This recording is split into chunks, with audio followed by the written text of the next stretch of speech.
toutes et à tous et bienvenue dans ce nouveau numéro de Qu'est-ce qu'on regarde ce soir? Et ce soir on va regarder Transcendance avec Johnny Depp. Alors ça, le film Transcendance, ça montre ce que peut faire le cinéma américain quand enfin il décide, excusez-moi l'expression, de se sortir les doigts du cul et d'arrêter de faire que des licences, des reboots, des remakes ou des adaptations de comics quelconques, même si c'est très bon, hein, je dénigre pas, hein, j'aime beaucoup ça, hein, j'adore les James Bond, j'adore aller voir les films de Marvel, surtout ceux de DC d'ailleurs. J'adore quand ils remettent un peu au goût du jour un bon vieux film mais qui est un peu vieilli. Voilà, bon après il y a du bon et du mauvais, ça on le sait très bien. Mais c'est vrai que c'est rageant de se dire c'est toujours on a l'impression de voir toujours les mêmes titres. Donc quand on a un Interstellar, un Gravity ou un Transcendance qui sort, ça fait un peu du bien de voir autre chose. Surtout qu'en plus, là, la personne qui a pondu ce film, là, Wally Pfister, à la base, il était chef opérateur de Christophe Nolan. Donc déjà, on comprend peut-être un petit peu mieux le film.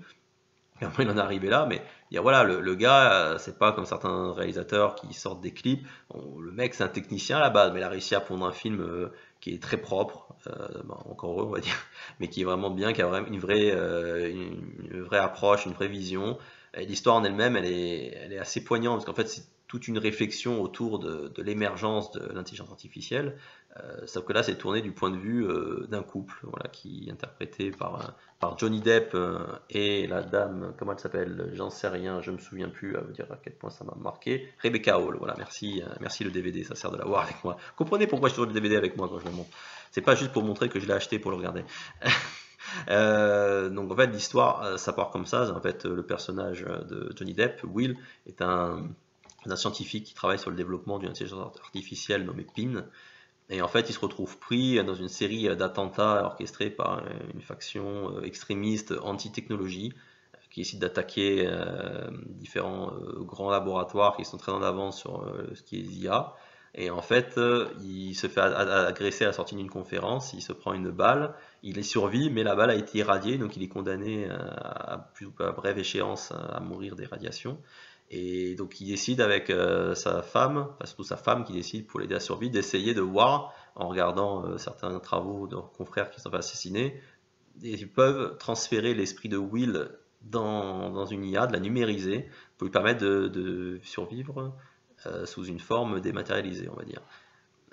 Et en fait, donc, il y a tout, comme vous en doutez, ils y arrivent. Hein. D'ailleurs, si vous avez vu les bandes annonces autour du film, vous voyez qu'ils y arrivent. Et après, c'est vrai qu'il y a toute cette problématique de savoir est-ce que le fait qu'il ait été numérisé, est-ce que c'est toujours lui, est-ce que c'est toujours Will, ou est-ce que c'est devenu autre chose, une IA qui ne pense qu'à améliorer ses connaissances, son pouvoir, à toujours grandir de manière exponentielle ou pas.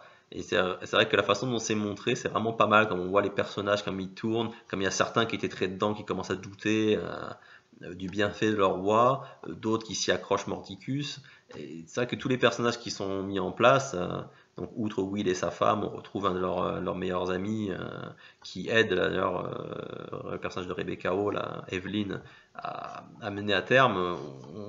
On sent qu'il n'est pas forcément aussi à fond que eux dessus, mais qui donne un coup de main parce que c'est ses amis malgré tout et qu'il espère au fond de lui que ça réussisse. Il y a le personnage de Morgan Freeman aussi qui est très bon. Il y a tout un ensemble de personnages qui donnent vie à cette histoire et qui est loin d'être simpliste. Voilà, c'est vrai que c'est rigolo ça aussi qu'au début ça commence un peu comme une histoire d'amour, l'idée de l'amour qui survit à la mort, et plus on avance dans le film, plus ça vire au thriller technologique, et c'est vraiment très bien fait.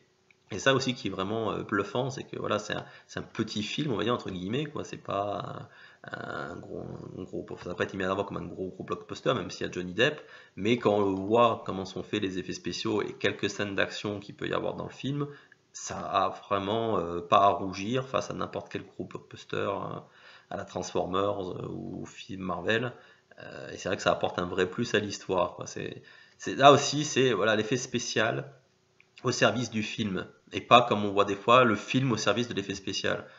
Donc pour toutes ces choses, alors après, il peut ne pas plaire, hein. C'est vrai il est lent, comme sur ce film, il est très lent dans sa mise en place, pour le développement des personnages.